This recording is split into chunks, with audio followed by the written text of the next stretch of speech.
A few weeks ago, I stated to a few people that I'm not the person I was 20 or 40 years ago. I don't view much of anything the same as I did back then. I don't think the way I did. I wouldn't do a lot of things that I did. I simply am not that person. In fact, I don't even recognize that person. She thought and acted in ways I cannot imagine myself thinking and acting. Her behavior is bizarre to me. One person who heard me say this stated that she was still the same person that she'd always been. She said, I've always wanted to do the right thing. Now, I'm not sure why she considered that to be a logical comment based on what I said. I didn't say I used to want to do wrong things, but now I want to do the right thing. Then her comment would have made sense to me. Even if I said I used to want to do the right thing, but now I want to do the wrong thing, it would have made sense. But I said nothing of the sort. I didn't even really have Christianity in mind. Now, when my son died, I became a different person. I'm so different that I feel as if my DNA changed. Maybe it did. But that's not what I was referring to either. That's a whole different thing. I feel that I have simply matured and grown and become a better person. I know I've become a better person. Whether that was also from losing my son or leaving Christianity, I don't know. But I wasn't thinking of either thing. The question I pondered later was why this person felt compelled to respond the way she did. As I said, it made no sense. I will say, though, that I think even at the time, somewhere deep inside, I knew what the person was insinuating. But I don't think well on my feet. That someone can insult me, and it might take me 3 days to realize I've been insulted. Anyway, as I've pondered what the person said over the past few weeks, it finally dawned on me what an insult her words were. The person, knowing I'm no longer a Christian, just assumed I was saying that I used to want to do what's right, but now I've decided I just want to do what's wrong. What else could she have meant? This is how Christians view those of us who leave Christianity. We all know it. We hear it all the time. You just want to sin. In other words, you just want to do what's wrong. Christians cannot imagine that we would stop believing in their myth. That's just incomprehensible to them. They're confident that what they believe is the truth, and they think we know it's the truth. They even say that to us from time to time. And they believe we simply want to live life on our own terms rather than bowing to their God and allowing Him to run our lives. Not only is this a grave insult to us, basically calling us evil people, but it's also dismissive of our own thoughts and decisions and choices in life. And it's dismissive of our right and ability to judge ancient literature for ourselves rather than allowing them to do it for us. Christians see themselves as honest, good people, but they see us as dishonest, evil people. And they don't mind letting us know it. The person who said this later told me that she figured out that the reason I'm not the same person is that I've cast out the Holy Spirit, and now a different spirit lives in me. Well, regarding this other spirit that might live in me, I'm not sure what other spirit this could be. I suppose it's a lying spirit or an evil spirit of some sort. You know, those awful things Yahweh made, knowing full well that they would harm others, and in fact, giving them permission to do so, and sometimes sending them out to commit evil deeds on His behalf. Well, I've been pondering this occasionally, and it occurred to me that if indeed a different spirit informs and guides my thinking and my behavior, then that spirit is much better. It's a much better spirit than the so-called Holy Spirit. What do I mean by that? Well, several things. I mean that I have a peace that I didn't have as a Christian teenager, and in fact, until I left Christianity. Now, Christians would probably say I'm denying their God and denying His need to fling me into hell and get His vengeance on me. So, of course, I have more peace. But I don't think I want to say that out loud if I were a Christian. If there is more peace away from their God, then something isn't quite right with their religion. As a Christian, I had to deny who I was. It's in the rule book. In fact, Christians have to die to themselves and let Jesus live their lives for them. They don't get a life. So Christians can't possibly be who they really are. They know and admit that. Now, I'm now free not to deny myself, but to rejoice in my own personality and idiosyncrasies. As a Christian, I even had to do things that I felt in my heart were wrong because the Bible said they were right. Or I couldn't do things I felt were right because the Bible said they were wrong. I don't think like a Christian anymore. I don't condemn others for not being like me. I see their behavior and I like it or I don't, but I don't ponder on it or think about how the person is wicked and should be punished and that I must tell them about it.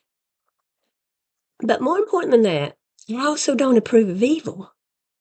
I recognize it for what it is. As a Christian, I had no choice but to approve of evil. I had to approve of murder. Yes, I absolutely did. Christians can pretend it's not so till the cows come home, but they approve of murder. Deuteronomy 13, 6 through 10 is pure evil. The people who worshiped Yahweh had to follow his law. If their mother, brother, son, or daughter suggested they follow a different God, yeah, there were different gods. Gods both near and far, all over the earth, according to the passage. Then they had to murder their mother, brother, son, or daughter.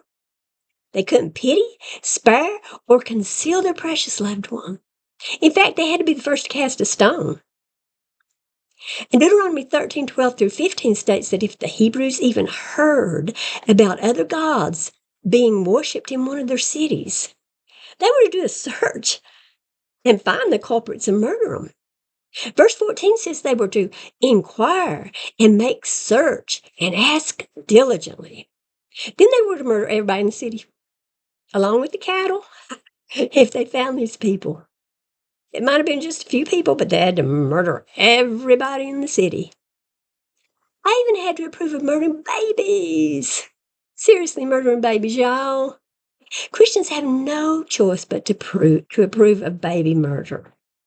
Had to approve of slavery. Yes, chattel slavery. Christians must approve of human trafficking. They must even approve of a father selling his daughters into slavery. I had to approve of misogyny. I had to agree that men, due to the fact that they were men and for no other reason, have authority over women. I had to approve of rape. If the Hebrews saw a pretty woman they liked and they were out robbing, when they were out robbing and murdering others, they could take her and make her theirs. She didn't have a choice in the matter. Had to approve of theft. The Hebrews were told by Yahweh to borrow jewels and then run off with them. And of course, we know they stole land. That was just their way of life for a while. There were a lot of people groups living in that land flowing with milk and honey. As a Christian, I had to approve of all that wickedness that weighs on a person. We might not even know it, but it does. There's no longer a war going on inside me. As a Christian, there was a constant battle, a constant struggle to make sure I toed the line and was always walking in the light so as not to be condemned. That weighs on a person too.